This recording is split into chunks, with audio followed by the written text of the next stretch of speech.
盛出啊。哦，这是鸭蛋，鸡蛋没有了，那个鸭下的蛋。这个2头母鸭嘛，一天1头鸭下1个蛋，2头鸭就下3个蛋。然后我们现在要拿出1点蛋来吃，就吃它1天的量吧，3个蛋。算了，吃2个蛋得了，它下的少。再配点辣椒啊，多吃点辣椒对身体好。然后切，你搞个1斤的辣椒嘛，应该不止1斤多。再打2个鸭蛋，这个蛋到底我想问一下，到底是鸡蛋好吃还是鸭蛋好吃？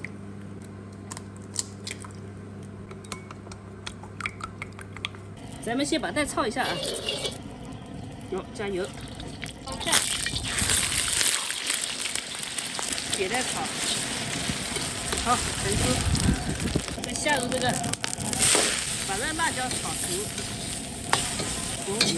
油，加点酱油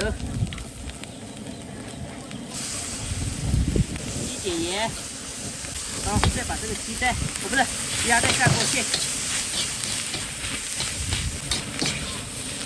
简单，明白，来，盛出啊。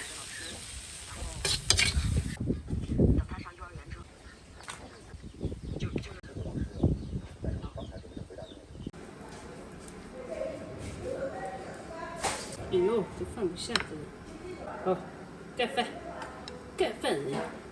这个做法很简单，也好吃，我们都喜欢吃。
这个米饭超级的香。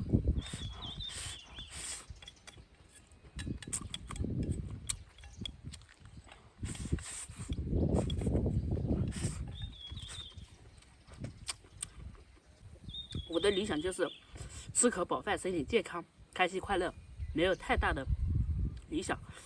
就像昨天晚上嘛，村裡有一個就是也就60來歲吧。他自己腦子就是得了腦萎縮，然後身體不好，然後小孩還在讀書，所以就自己一個人在村裡面，在家裡面，然後他自己煮飯也很難煮得好，他就餓了，還要跑過來我家，我們就給了他飯吃。說實話，真的就是活着就是為了吃一口飽飯，能夠吃口飽飯，身體健康就是最好的。最重要的，身體健康比什麼都重要。